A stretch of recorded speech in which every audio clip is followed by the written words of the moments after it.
We are live. What's going on, everybody? This is the Feast or Famine podcast. I am the real Kris Mac here with Mr. Chino. How we doing? How we doing? How we doing? Back again after a little hiatus for Thanksgiving holiday.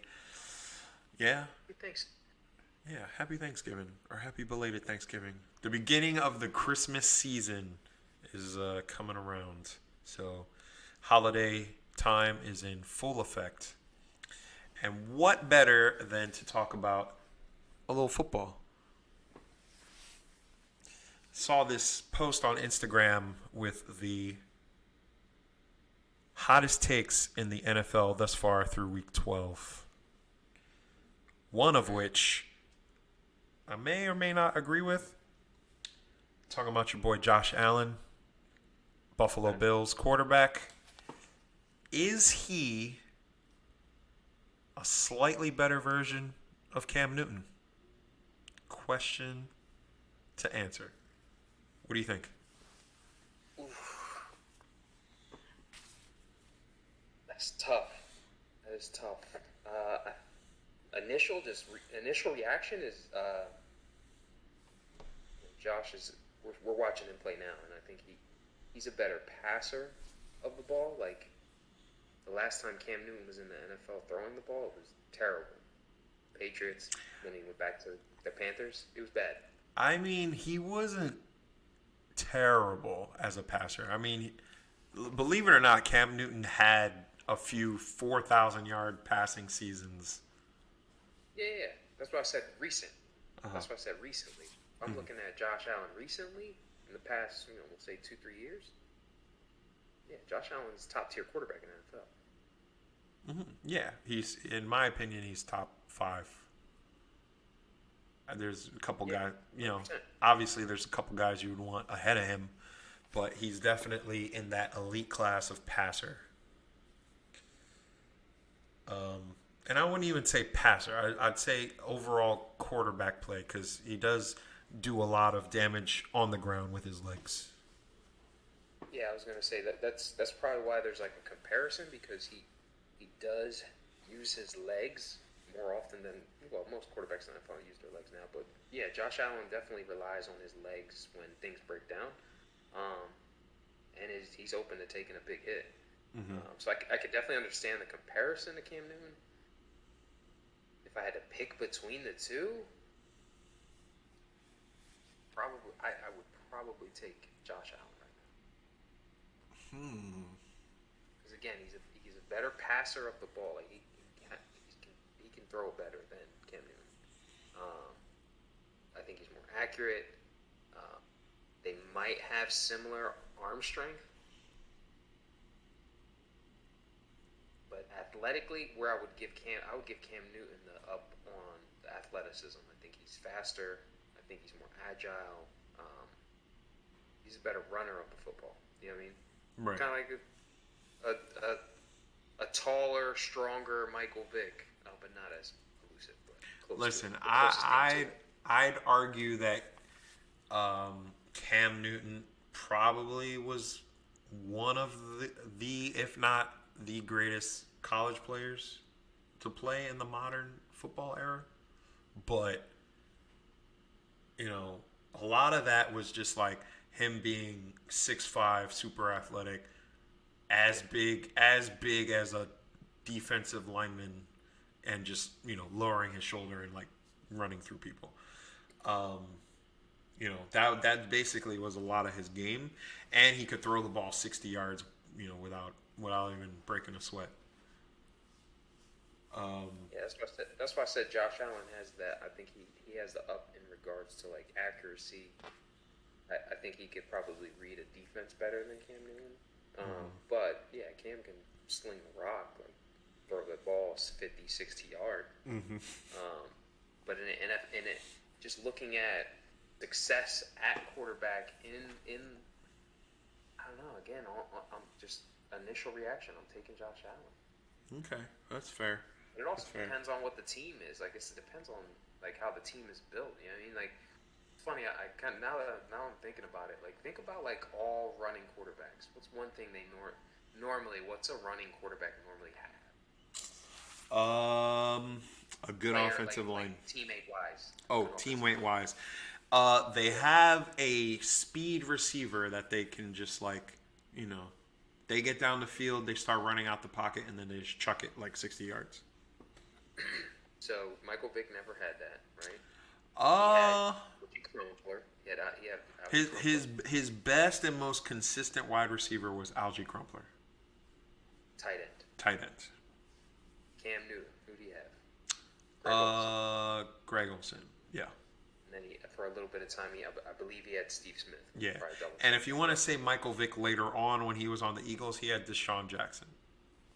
Yeah. But we'll talk as in the sense of in their primes. Oh, in their primes. Prime Michael Vick had Algie Crumpler. Yeah. And he had his legs. Yeah. Cam Newton, same thing. Yeah. Josh Allen has weapons. Like he's always had like a decent running back. He has a top tier wide receiver. He has a top tier second wide receiver. Like Gabe Davis is no slouch. Oh yeah, yeah. I don't know who their tight end is, but I'm pretty sure he's not a scrub. Yeah. They have a decent tight end. And they got Delvin Cook's brother, James Cook. He's a beast. So like he's had a better support system around him than Cam Newton. Right. If I look at, you know what, we're gonna look at stats. We'll use the Google machine. Use the Google machine. The Google machine is your friend, and it will never steer you wrong. Only sometimes. So Cam Newton's rushed for 75 touchdowns. 75. 5,600 rushing yards. Oof. Okay. That's pretty gross. I'm not gonna lie. And he's passed for 32,000 yards. 32. But he's also played double the he's played double the games that Josh Allen has. Yeah.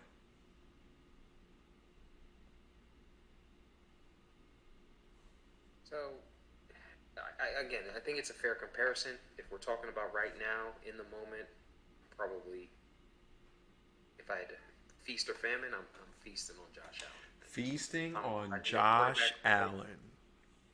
Okay. Right now. In 2023, we're feasting on Josh Allen. If I had to take Josh Allen's prime right now, which he's in his prime right now, and Cam Newton in his prime as the quarterback that's leading my team, unfortunately, I'm taking Josh Allen. I mean, Cam does have the one thing that Josh doesn't yet, and that's the Super Bowl appearance. He does. Even though he didn't win that Super Bowl. That was who'd they go against in that one? Was that against Denver, or was that against the Seahawks? I think it was Denver. It was. Yeah. It was Peyton Manning's Denver squad. Yeah. Cam had no chance. Switching over to that Dallas game. Yes, yeah. Okay. Speaking of hot takes, next hot take. What you got? Next hot take. The Denver Broncos basically left for dead beginning of the season. I had them as like worst team in the NFL, bound for first pick in the draft this year, next year. Looking pretty good. Russell seems to have turned back the clock. Getting good running play. Defense is playing tough. I know that's your division, Mr. Raiders Nation over here. So let us say hot take. Broncos sneaky playoff team in AFC West. So I was in the same boat. I'm still in the same boat as you in the sense of actually, you know what? No, in the beginning of the season, Denver was the worst team in the NFL. It was probably either them or the New York Giants. Right. As literally the worst team, like offense in all phases, offense, defense, special teams, everything, head coach, quarterback, all. What I've seen, and obviously again, like they're in our division, and what I've seen is Sean Payton getting his mojo back. So I feel like he was out of the NFL for a little bit. Now he's back. He's taken over a team that he didn't build or create. It's like he doesn't have his quarterback. He's essentially taken over Josh McDaniels' team. He's taken over a team. Yeah. No, not Josh McDaniels. Who was before? Vic Fangio. Yep. And then after Vic Fangio, it was Nathaniel Hackett. Oh yeah, Lord, we're gonna talk about him in a minute. Yeah. So again, what I'm seeing is Sean Payton starting to figure out like what buttons and levers to pull with this team, and I'm also seeing Russell now understand and learn the intricacies of Sean Payton's offense, and now it's working. Oh yeah, it's working. They start healthy, receivers are healthy, the running back's healthy, the offensive line is a little bit better. They're looking good. Yeah, I think they started the season. Am I afraid of them? Raiders fan? I am not afraid of them. No fear. No fear at all. Because I think even with us having a rookie quarterback, we dominate them on both sides. We dominate them running the ball on them. They can't stop the run against us. And nobody on their team can guard Devontae Adams. So, I think that offensively they're figuring it out. I think defensively they're still exposed. They could be still exposed. And to answer your question, are they a playoff team? I said this to you earlier. I think that the AFC is outside of the Chiefs. I still think the AFC is kind of the Chiefs in Miami. I think it's wide open, right? Because you have the Bills are almost a 500 team. I think Chiefs 4 through like 8 is 500 teams. So like, anything is possible. We got like 5, 8. Let's look at it. We got the Chiefs, obviously 8-3. Ravens 8-3. Browns 8-3. Who else? Denver's right there. I think the Browns are overrated. You think the Browns are overrated? Yes. Okay, that's a hot take because I was gonna go to them next, but just to kind of circle the wagon on the Broncos, they started the season 1-4. They're currently 6-5. It means they went 5-1 in the last 6 games. So I'd argue they're probably one of the hottest teams in the AFC right now. Playing good football at a time of the year where they really need to play good football. So we'll see where they end up. You have them outside the playoffs, obviously, because you want the Raiders there, but we shall see. No, listen. Just looking at the standings here, everything is close in the sense of there's no teams like the Eagles where they're 10-1 and the next team has like 3 or 4 losses. Like all 4 of the top teams in the AFC have 3 losses. Miami Dolphins are 8-3, Chiefs 8-3, Ravens 9-3, Jags 8-3. Those are the top teams. And then right after them, you have the Steelers at 7-4, you have the Browns at 7-4. And then right after that, that's where it gets murky. So it's like Bills are 6-6, Broncos are 6-5, we're 5-7, Bengals are 5-6. Bengals are done. Colts are 6. Look, listen, that's why I said the Browns are overrated because they lost their quarterback. I don't trust their quarterbacks. Right. Colts are 6-5. Texans are 6-5. Titans are 4-7. So there's no usually it's like you got teams that are like 2-9, 3-8. No, like literally all those records I just mentioned are like games apart. It's like in the AFC right now there's a lot of parity. There's a couple of like standout teams, but for the most part everybody's kind of like in the middle, trying to see if they can make a push, late it's like, season push. look at the NFC. The NFC, you got the Cardinals at 2-10. You got the Panthers at 1-10. The NFC South, just the NFC South. The top team in that division is the Falcons and the Saints, and they're tied at 5-6.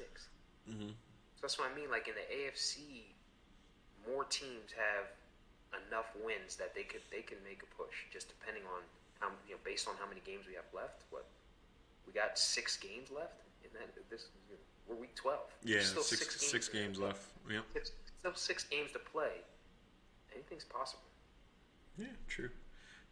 So, Broncos, no, I don't think they make it because the Raiders. I don't think we make it. Right.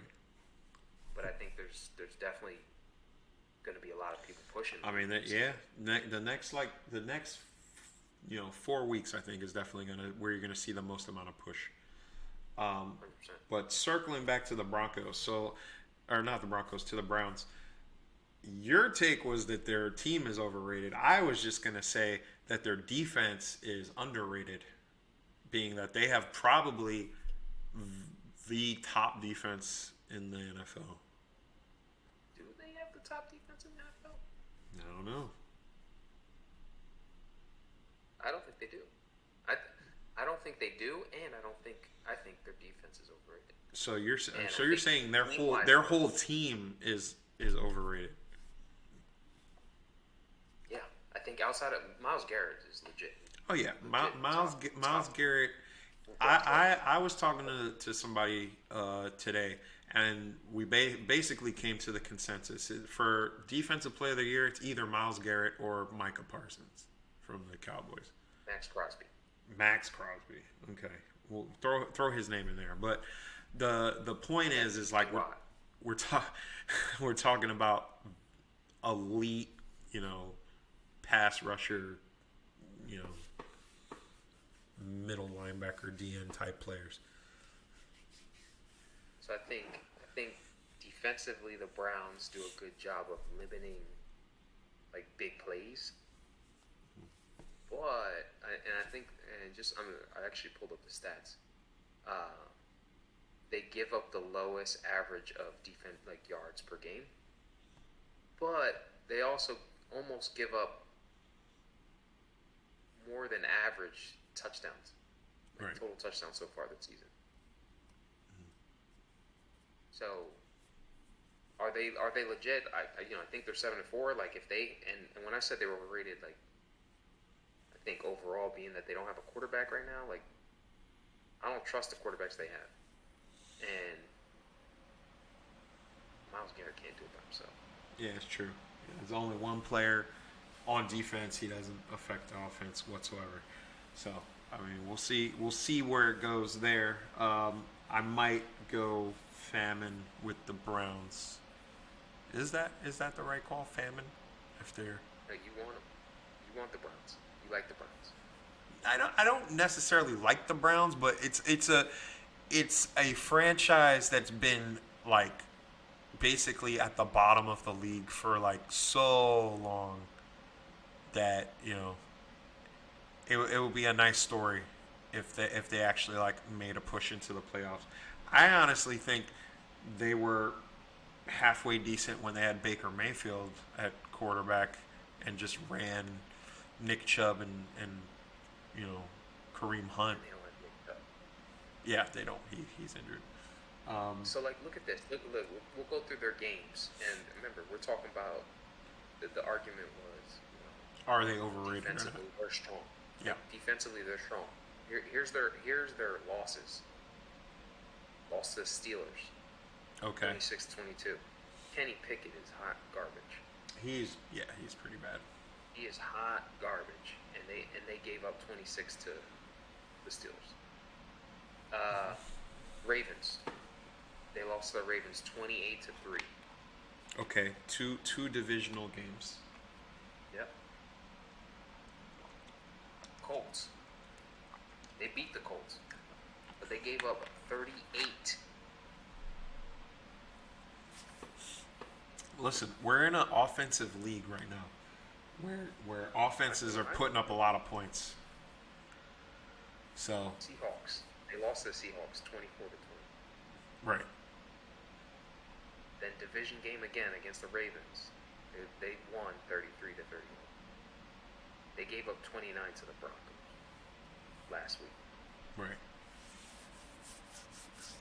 So I think there's an opportunity. Like I don't, their defense is good, but I don't think they're gonna be in playoffs. Without a quarterback, without their star running back, defensively, can Myles Garrett carry them? I don't know. I don't think he can. So Fair. I'm not sold on the Browns. Okay. Not sold on the Browns. All right. So another hot take concerns, you brought them up earlier, the 10-1 Philadelphia Eagles. Best record in football. Yeah. Playing really good football. I mean, I've watched a good amount of their games this season, and they beat you in a lot of different ways, whether it's outscoring you by a ton of points or getting, one score wins, like they did against the Chiefs. 10-1. Their 6-game gauntlet includes Cowboys, KC, Bills, Niners, Cowboys again, and Seahawks. Basically all playoff teams from last year. Yep. And they're currently 3-0 in those, 6 games right now. Hot take: do the Eagles lose another game this regular season, or do they just run with one win into the playoffs? Personally, I think the Eagles are favorites in the Super Bowl this year. To be honest, they bring everybody back, and as long as Jalen doesn't get hurt or anyone on that offensive line, they got weapons all over the place. 2 really good running backs, and the defense is playing well. Yeah. Do you see the Eagles losing another game this season? I see the Eagles. So first, let me just preface that the Eagles are legit. Oh yeah. From top to bottom. Listen, I'm a Raiders fan. We live here in Philadelphia. I do not hate. Let me just say this out loud. I don't hate the Eagles. I hate Eagles fans. Oh yeah, that's the knock on them. Yeah, I hate their fans. Team wise, they probably have, in the trenches, they probably have the best offensive and defensive line tandem. Mm-hmm. They have the best center in the NFL in Kelsey. Receiver wise, they have almost essentially have 2 number ones in Devontae Smith and AJ Brown. Mm-hmm. Which they got AJ Brown for. They fleeced the Titans for AJ Brown. Yeah, definitely did. Running backs, same thing. They fleeced the Lions for DeAndre Swift. Mm-hmm. And then defensively, they're decent. Can they give up the big plays? I think that's where, and this is where I lead into my thoughts on how many games they may lose. I could see them out of the next 3. So they play the Giants twice, which I think they're going to smoke the Giants both of those games. Mm-hmm. And I also see them beating the Cardinals, so we'll take those games out. So the 3 games outside of that is what you mentioned. So they got the Cowboys in Dallas. Then they have the Eagles. They have the Niners at home. Mm-hmm. And then they go away to Seattle. Right. I think they lose at least 2 of those games. So you're saying, I'm gonna assume you're gonna say the Dallas game they lose, and I think Dallas beats them. all right. Just the way that they've been playing, they've been really hot offensively. Yeah. And I think the Eagles. Are you gonna say this? You gonna say the Niners? Because the Niners have a pretty complete team too. I don't. Jury's still out on Purdy as their starter.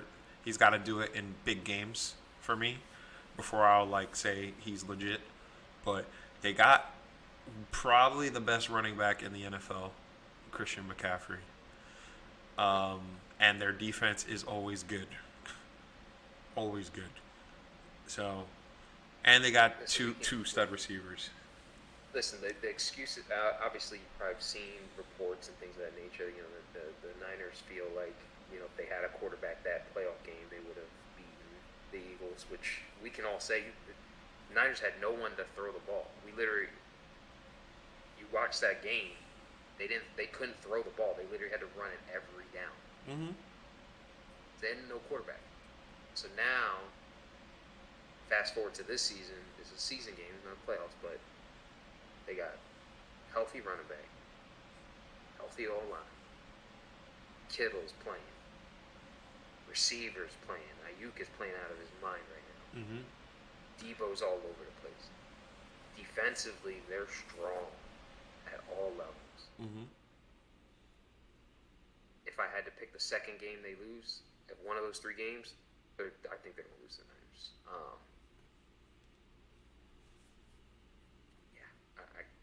Out of those three games, I could see them again. If I had to pick one, Niners game. Okay. Do I think they're going to lose more than that? I think they lose. I think they lose at least two, and I think the Cowboys can upset them at home. Okay. So we're gonna go. What is it? 14-3 on the Eagles. Yep. 14-3. Okay. Which I still think they'll be the best team in the NFC. I still think that they'll have home field advantage. I think ultimately what they don't want is they don't. And I was having this conversation with an Eagles fan the other day. I said, if you had to pick one thing as an Eagles fan, what would you not want to do? I think no matter what happens, they want to have home field advantage. Oh yeah, for sure. They don't want to go anywhere else. No. So I think if the Eagles can finish 14-3 or better and get home field advantage, I don't see why they wouldn't go to the Super Bowl unless something crazy happens. Mm-hmm. Gets hurt or something like that. I just like to throw this out there. The Niners step it up, and that's the only other complete team in the NFC. Like, complete team. Top to bottom, yep. I just like to throw this out there. The Eagles' only loss this season was to the Jets. So say what you will. Listen, it was the battle of what did I say? It's the battle of the two teams that know how to the two fan bases that know how to spell. Oh yeah. Hey, Eagles fly, but Jets fly too. That's all I'm gonna say. So, yeah, I'm feasting on them. No, I'm famine. I'm famine in the fact that they're gonna lose. I could see them losing one or two of those games. Okay. Fair point. But I don't think that again. But the point I want to make is that I still think whether they lose one or two of those games, I still think they're a legit team. Oh yeah. If you're not paying attention to this season, you clearly don't see the fact that the Eagles are like the front runner for Super Bowl this year. Hell, they were. Jalen Hurts isn't even playing his best ball right now. Well, he had to do a lot more last season, I think. Whereas like now he's like, all right, I just gotta like get it to the playmakers and like stuff breaks down, make a play, and shit, that brotherly shove or like whatever they want to call it, 93% effective. Yeah. Like out of every 10 times they do it, they get a 9. That's just ridiculous. You know what I mean? Like, I guarantee you next season you're going to see teams trying it more. Well, teams are doing it now. It's just they're not successful at it. My hot take on that is I think again, I'm not against them doing it, but I think that the NFL will find a way to make a rule. They'll find a way to penalize it. Or like make something illegal. Yeah, like, and what I had said to a fan was, I think it'll be, this is my assumption, I think it'll be a rule made with how many people can be close to being under center. So like when you're in a victory formation, because that's essentially what they're in. They're in victory formation and as a quarterback sneak. Right. So I think they make a rule where can't have a person right next to you on both sides. Right. And then that's how they prevent so many people being in that box pushing the pile. I mean, But it also helps. listen, It also helps when you have a quarterback that can bench like freaking 500 pounds, or sorry, squat like 500 pounds. squatting cows. Yeah, basically. Um, Switching it up a little bit. Talk NBA. Yeah, Are you paying attention to the in-season tournament? We're a little bit. yeah, we're out of group play. We're officially in the Elite Eight. I don't know all the teams that are in it, but 4 from the West, 4 from the East. Let me bring it up. Use the old Googles. Got you. I'll bring it up. So I know we got the Lakers. You got the Kings. You got the Warriors. Actually, no. You got the Warriors are out. So it's the Lakers, Phoenix, Kings, Pelicans on the West side, and then on the East it's Bucks, Knicks, Pacers, Celtics. Yep. Okay. So how you feeling about this so far? I mean, the games have been pretty. They've been regular season games, obviously, but the format is interesting. I mean, I did watch the Knicks beat the Heat. Over this past weekend, and it was a pretty good game, comeback win.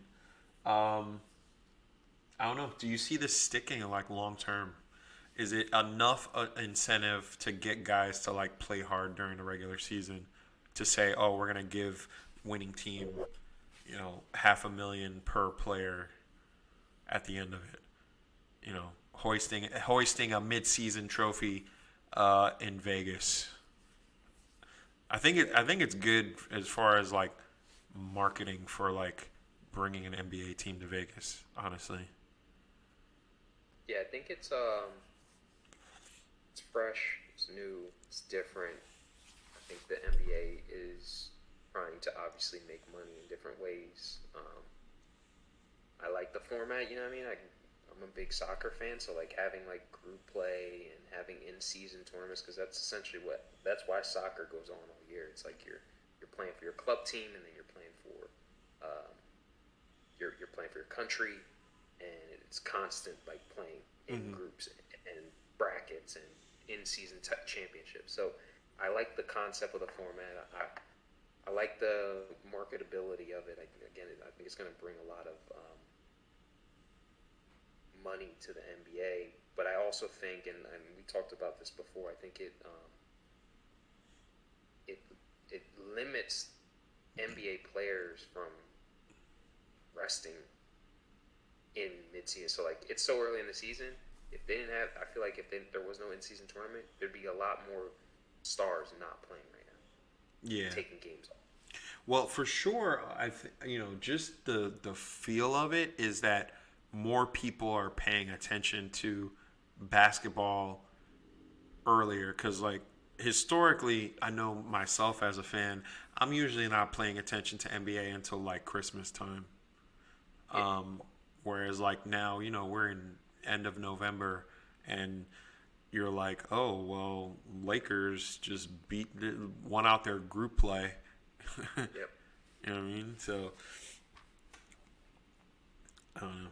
I feel I personally think the stakes need to be a little more like, I don't know, maybe home court for winning team if they make the playoffs. But it's too early. Oh, that could push it. Yeah, I think it was a Dame Lillard interview. He was talking about. He looks at it from a perspective of, whatever money they win, let's give it to the folks that are like on vet minimums. Mm-hmm. Because obviously, like the Giannis's and the LeBron and the Dames, they're making so much money that this is nothing to them. Like they're not. Nah. Like, they could care less how much it is. That's like this is like a game check. Yeah. So I think like if the NBA wants to take it to the next level, to your point, it's kind of like incentivizing players and teams even more to want to be a part of it. If you put in that aspect of the winner gets home court for whatever conference they're in, that could push some teams to really want to play in it. You know what I mean? Yeah, I agree. I agree. What do you think about some of these matchups? We got Celtics Pacers, Knicks Bucks, Pelicans Kings, and Suns and Lakers. So, I mean, if these were playoff matchups, that would be a couple of them would be pretty epic. So I haven't been following the Suns. If KD is healthy and is playing, I think they could beat the Lakers because AD's been playing soft and inconsistent. Right, right. Uh, I think right now they just rested Durant, so it's pretty much Devin Booker solo, and then Bradley Beal hasn't played a game yet this season. So actually, yeah, I'd say Lakers win that series. They win that play. Yeah. Then I think the Kings are just they're a good team. Yeah. At all 5 positions and their bench. So I think they take care of the Pelicans. Yeah. I do like Celtics is a tough matchup. Yeah.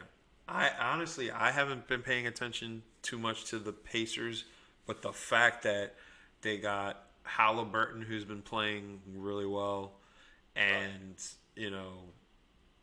Miles Turner still, close to leading the league in blocks as usual. And they just play like really good cohesive basketball together in a short period of time. I think that's a tough matchup. But I'm gonna be real, man. I think Jason Tatum is probably like top 5 player in the league. Like, I mean, I'm putting him in rarefied air right now because I mean I've seen him play like 4 times now between like them playing the Knicks and just Celtics games being on TV.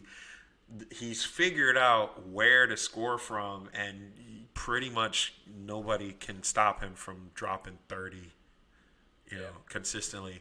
And he's still averaging close to double-digit rebounds, so he's doing more than just, shooting. And he's doing it efficiently, which I think was like the knock on him like earlier on in his career. So, I'd put him close to top as far as like his position goes, and if you're starting a franchise tomorrow, I don't know why you wouldn't start with him. Yeah, that might be we might have to discuss that on another. We might have to go into Jason Tatum's. That's tough. I don't know. Right now, I don't know. I'd have to think about that and digest that because that kind of threw me off right there. But to the point of what we were talking about, Celtics. I think Celtics Pacers is going to be a strong matchup. I know earlier in the season the Celtics beat them by 51. Yeah, something like that. But I think the Pacers are playing at a clip right now. They're scoring. Mm-hmm. Their offense is crazy. Right. They're scoring points like crazy. The Celtics have a good defense though. Yeah. So I think it's going to be a tough matchup. Yeah, the thing that a lot of people don't realize either is like the addition of Porzingis over Robert Williams has been massive. Like the fact that you're getting pretty much a 20-point per game scorer and a rim protector, guy that spaces the floor, who's a 3-point shooter, just kind of changes the whole dynamic of their offense. So he's healthy. We've seen Porzingis. We've seen this show before, right? Porzingis definitely has potential when he was on the Knicks. You know what I mean? just can he stay healthy? I think that's the biggest. That's his biggest knock, right? Can he Right. play a whole season? Well, I If he think can, the Celtics will be tough. yeah, I think the last season in Washington was good for him because he got to do his thing, no real pressure to like be the guy because Washington really didn't have any expectations. He played 65 games or somewhere around there. So I mean, that's turning into like kind of like the league average for, you know, considerable considering a healthy season. If you can get to like, you know, plus 65 games in a season, you're doing pretty good. So yeah, I agree with you. I think they're a tough out. Uh, Yeah, my for sure. yeah, my game to watch honestly is gonna be Knicks and Bucks because like I watched the last game that they played and it was I'm not scared of the Bucks. I'm gonna be real with you. Like everybody has them in Boston penciled in as like you know top teams to come out of the Eastern Conference. Yeah, Their defense has drastically dropped off from last season. I mean, losing yeah, losing Drew Holiday and Grayson Allen, really affected how they defend teams. And like, yeah, I get it. Dame's a bucket. Giannis is gonna do Giannis things, but like, I'm not nearly as like scared of them on defense as previous seasons. And the Knicks got like firepower, man. Like Jalen Brunson is legit. Julius Randle's playing at pretty much the same level he was last season, and RJ's taking a step. Not to mention quickly coming off the bench, six man of the year candidate. and DiVincenzo. DiVincenzo, They're Villanova solid, connection. solid. The Knicks are solid, dude. They're solid. And to your point, yeah, I think the Bucks are not the same defensively as they were. So I'm not crazy about that matchup. I think the Knicks could definitely win. I think it can go both ways. Uh, but if I had to pick somebody, we can go Knicks. We can go Knickerbockers. Okay, yeah, I like it. I like it. So I would say Lakers, Lakers, Kings, Knicks. I'm gonna go Pacers. Pacers over Celtics. I'm telling you, man, Pacers offensively recently been playing very well. And like Yeah. you said, Halliburton. Halliburton. Yo, it's crazy. This is how good the Kings have drafted. They got both De'Aaron Fox and Halliburton in a short period, and they're like, "Nah, we're good. We'll let this guy go." And then he's like, pretty much, I think, close to being an all-star this season. He is. Yeah. He's averaging almost 10 assists a game. He's averaging like 17. Yeah. That'll get you there. That's insane. Yeah. And That. then they have like a game recently. It was like the first time ever that the over was like I think it was Pacers Hawks, and the over was like 250 something, Right. and they went over that. Oh Like, wow. come on. Oh, the combination points. Yeah. Yeah. Yeah, that's crazy. gross. That's gross, to be honest. That's what I'm saying. Offensively, I think the Pacers are playing like they're running and gunning, and they're young. So I don't know. I think I think it'll be a good matchup, but I think the Pacers can come up with a W. Cool. All right. What else we got left? What do you wanna end with? You wanna do a little feast or famine action? Talk a little. Let's do the today's the 30th. Today is the 30th. Best player that's worn number 30. I mean, that's for me. That's easy, but I'll let you go first. I pretty much know who you're gonna say, but You know what I'm gonna say? yeah, I know who you're gonna say. Are you sure? Uh, Don't tell me you're gonna go. no, I know who I'm gonna say, but I'm pretty sure you're going to say the person that I'm thinking, so I'll let you go first. All right, let me ask you this question before I give you my answer. What sport? Basketball. No. Oh, then yeah, you could definitely go first. I can go first. Yep. The kid. Come The on. the kid. Ken Griffey Jr. Ken Griffey Jr. Sweetest swing in baseball ever. Mm-hmm. Come on. Hall of Famer. What's more to say? Griffey, hit it here. Hit it here, hit it here.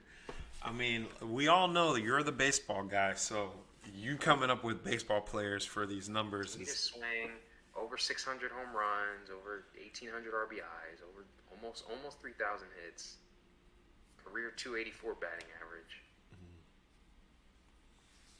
Sweetest swing in baseball. sweetest swing. Did he ever get a championship? No championships.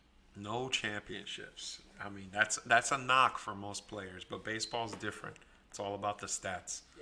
I'd also like to add, Ken Griffey probably has top 15 shoe game as far as like shoes that people were rocking. I know a lot of people when I was in school was rocking the Ken Griffeys. So I'm saying, man, the kid. the kid. Anyone that's watched baseball back in the day, everyone want to be Ken Griffey Jr. True. I think I got you beat though. Here we go. I know who you're gonna say. Oh, you already know. It's basketball, and it's gonna be your boy from Davidson, Mr. Stephen Curry. Okay, number 30. I like his dad better. Listen, my man redefined the 3-point line in the NBA, shooting from damn near half court. Probably the greatest shooter to ever play basketball. 4 rings. 4 of them things. 4 of them dangs. 4 of them things. Not to mention, my man's got a percentage of Under Armour, so any of the ugly shoes that you see him wearing, it's going right back into his pocket. So true. It's so true. So true. And you know, when we talk about greatest of all times, the ring conversation always comes back to the how many of those things did you win? And you know, your boy Kenny got goose egg, so It's baseball's so different. it is. It's So very different. different. And a player has less impact. Certain players, based on the position you play, have lesser impact on the outcome of the game. Mm-hmm. So like with you picking Steph Curry, yeah, there's only 10 players on the court Yeah. at any time, and they play offense and defense. With baseball, obviously, he's an outfielder, so he's only if the ball's hit his way, then he's going and he's playing. Other than that, he's standing there, and he only gets to bat once every 9 times. Right. And they play 182 games Right. compared to NBA's playing Yeah, they play half the games, 82. less than that. Yeah, basically. Yeah. So Either one is great number.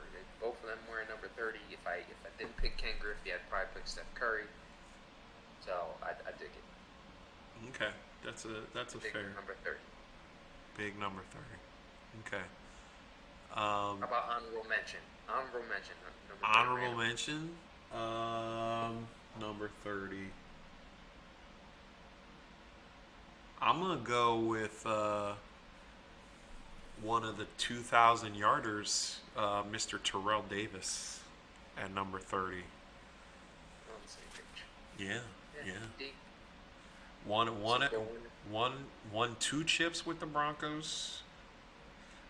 In the 2,000 yard club as a running back, and Famer. yeah, played in in an era that is long gone in football, where the running back was probably the most important offensive player on your team. Only concern I would have with Terrell Davis, he didn't play for that long. Nah, he played for what, 6, 7 years? 7 years, I think. 7 years. Yeah. So that'd be the knock. That'd be the knock, is the longevity. And did he win that Super Bowl because of? Did they win that Super Bowl because of him, or did they win that Super Bowl because of him, Shannon Sharp, John Elway? Listen, I will 100% say at least one of those Super Bowls they won because of Elway to Shannon Sharp, but the other one it was definitely hand the ball off to number 30. And I think, just to correct, I'm pretty sure he only has one Super Bowl. Probably. He might have multiple appearances. Yeah, he has multiple appearances. I'll also say that the year before he had the 2,000-yard season, he had like an 1,800-yard season. So basically, he had two 2,000-yard seasons in a 6 or 7 year career. So that has to count for something. Yeah, 98. He ran for 2,008 yards, had 21 touchdowns, averaged 5.1 yards a carry. Yeah, running backs don't do that anymore. And just looking at after that year, he played 4 games in 99, 4 games in 2000, 8 games in 2001. Oh yeah, it was a wrap. It was a wrap. I ran 2,000 yards. I'm done. He ran 1750 the year before that, so he was racking up numbers. Jeez. Yeah. They went to back-to-back Super Bowls, but the year before that they lost to the Packers. Okay. Yeah, that was the Brett Favre Super Bowl, the one that he won. Brett Favre. Yeah, we don't need to do a deep dive on this, but have you seen the reels of like Aaron Rodgers throwing a football after having Achilles surgery? Couple things I got to say about this. NFL needs to do something about MetLife's turf. Yeah. Something needs to change. 2, this proves that if you have enough money, anything is possible. I'm looking 3, at. Last one, 3. This just proves that Aaron Rodgers is him. If he comes back and plays after tearing his Achilles, I think earlier today I saw this 79 days ago he tore his Achilles. Yeah. And he's out here slinging the rock. He's him. Yeah. Like. And who'd he learn from? Brett Favre. The Iron Man himself. The Iron Man. I mean, he really didn't learn from Brett Favre. He just kind of sat behind him for like 3 years and was like soaked up there. He's here. Yeah. He's watching. My whole thing is like, dog, if he actually comes back and plays in this season, the same season he tears an Achilles tendon, like anything is possible. Like I'm putting money in the Powerball like tomorrow because anything is possible. Like the most recent like serious like superstar player that we've heard about tearing an Achilles tendon is Kevin Durant, and it took him 18 months to come back. Now, mind you, he came back and he's still Kevin Durant. Like his game didn't change basically, but like it was almost a year and a half. You know what I mean? Yeah. And this guy's gonna come back after 3 months. I'm in my mind. I'm like, yo, you must have not really tore your Achilles then, if that's the case, because like, there's no way. Nah, he definitely tore his Achilles. And football is football. Football is like not to play around. Like, He definitely tore his Achilles. like the That thing popped. somebody was talking about like this might be a renaissance of like defensive linemen in the NFL right now because there's like so many good defensive linemen, and this guy is trying to come back after getting like he didn't even get tackled that hard from the looks of it. No, he did not. So I don't know, man. I'm just like, I wish you would just like not do anything and just like let the Jets fall into obscurity. Cause like every single time you post a reel of him throwing a football, the fandom just goes nuts. It's like, oh my God, he's coming back. It's like, no, he's not coming back. Like, stop it. Woo! Oh, so I think that might be a conversation. Let's see where we're at next week. And it's the memes, man. Where he lands. That's the worst thing about it too. It's the memes. There's so many memes. Like just do nothing. Stop. Oh, stop. Just stop, man. It's too Just much. stop. It's too much. It's nerve wracking. Yeah. Nerve wracking. I'm honestly, if it's not talking about like other teams in the league, I'm checked out of football. I'm like on to basketball already. As a fan of football. It's like, no. I'm out. My team's out. I'm out. I'm done. Count me out. Count me out. On to the Knicks. Woo. On to the NBA. On to the NBA. Let's go. Let's go. All right. You got anything else? You got any food takes? Did you try anything recently? I know Thanksgiving was a week ago, but looking forward to trying anything. Coquito season for me. It's coquito season, so I'm making coquito, but I'm gonna try to make coquito cupcakes. Ooh, that could be good. I like it. I like it a lot. Cupcakes. Yeah, remind me offline. I gotta talk to you about getting one of those bottles for somebody. I got you.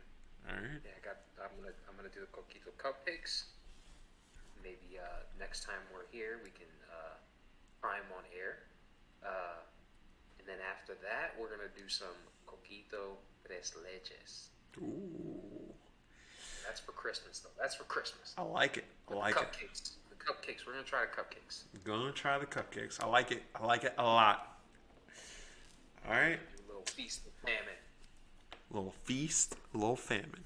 As always, like to thank everybody for listening, coming through. I am the real Kris Mac. Mr. Chino. And this is Feast. Or famine. We'll catch you on the next one.